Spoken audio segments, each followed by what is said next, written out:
অহা পৰহি দিনাখন 17 তাৰিখে আমাৰ ৰাজ্যিক সভাপতি নিৰ্বাচন প্ৰক্ৰিয়া সম্পূৰ্ণ হ'ব। অহাকালি নিশা 7 বজালৈকে মনোনয়ন পত্ৰ দাখিলৰ সময় থাকিব। যদি এখন মনোনয়ন পত্ৰ থাকে তেতিয়াহ'লে আমাৰ 17 তাৰিখে 11টা বজাত তেখেতক সভাপতি হিচাপে ঘোষণা কৰা হ'ব, যাৰে নামাঙ্কন পত্ৰ থাকে।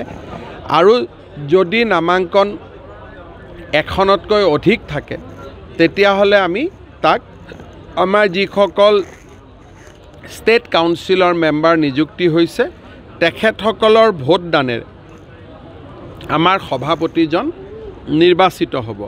কিন্তু আমাৰ দলৰ পৰম্পৰা, অহাকালি আমাৰ ৰাষ্ট্ৰীয় সাধাৰণ সম্পাদক সুনীল বানচালজী আহিব, সম্বিত পাত্ৰ আহিব আৰু আমাৰ প্ৰভাৰী হৰিশ দ্বিবেদী আহিব। তিনিওগৰাকীয়ে আমাৰ দলৰ নেতৃবৃন্দৰ লগত কথা পাতি সভাপতি পদৰ বাবে যিমান দূৰ সম্ভৱ এজন উমৈহতীয়া প্ৰাৰ্থী স্থিৰ কৰিব আৰু সন্ধিয়া 7 বজাৰ পৰা নামাঙ্কন পত্ৰ দাখিলৰ প্ৰক্ৰিয়া আৰম্ভ হ'ব। আৰু শ্ৰী গজেন্দ্ৰ সিং শেখাৱত কেন্দ্ৰীয় মন্ত্ৰী তেখেতে নিৰ্বাচনী পৰ্যবেক্ষক হৈ অহাকালি ৰাতি গুৱাহাটীত উপস্থিত হ'ব। চাওক, গোটেই কথাটো ভৱেশ কলিতা ডাঙৰীয়াই যোৱা সময়খিনিত আমাৰ দলক সুন্দৰভাৱে নেতৃত্ব দিছে। কিন্তু আমাৰ দলৰ নিয়ম হ'ল যে সভাপতিজন কৰাৰ আগতে দলৰ এটা বিশেষ পৰ্যবেক্ষকৰ দল আহি আমাৰ সকলোৰে লগত কথা পাতি এজন ঐক্যমতৰ প্ৰাৰ্থী নিৰ্বাচিত কৰিব। আৰু সেই ঐক্যমতৰ প্ৰাৰ্থীজন কোন হয় আজিয়ে মই ক'ব নোৱাৰোঁ, যিহেতু সেই প্ৰক্ৰিয়াটো অহাকালি হ'ব। তাৰ পিছত নিৰ্বাচনী অবজাৰ্ভাৰ আহিব। কেন্দ্ৰীয় মন্ত্ৰী গজেন্দ্ৰ সিং শেখাৱতক আমাৰ ইয়াৰ নিৰ্বাচনী অবজাৰ্ভাৰ কৰা হৈছে।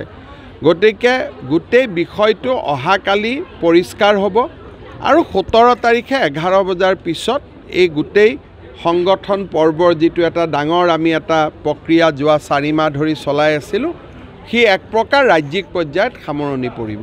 4খন জিলাৰ আমাৰ দলৰ নিয়ম মতে 50% জিলা হ'ব লাগে। ৰাষ্ট্ৰীয় সভাপতিৰ ইলেকশ্যনৰ কাৰণে 50% জিলা আৰু 50% ষ্টেট তাৰ ইলেকশ্যন প্ৰক্ৰিয়া সম্পূৰ্ণ হ'ব লাগে। আৰু আমি 50%ৰ জেগাত অলমষ্ট 90% কৰিলোঁ। গতিকে সেইটো কাৰণে এতিয়া 4খন জিলা যেতিয়া সময় সুবিধা বুজি নতুন সভাপতিয়ে কৰিলে হ'ব।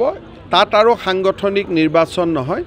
এই 4খন জিলা যি বাকী আছে দলৰ নৱনিৰ্বাচিত ৰাজ্যিক সভাপতিয়ে কথা বতৰা পাতি এই 4খন জিলাত নতুন সভাপতি নিয়োগ কৰিব।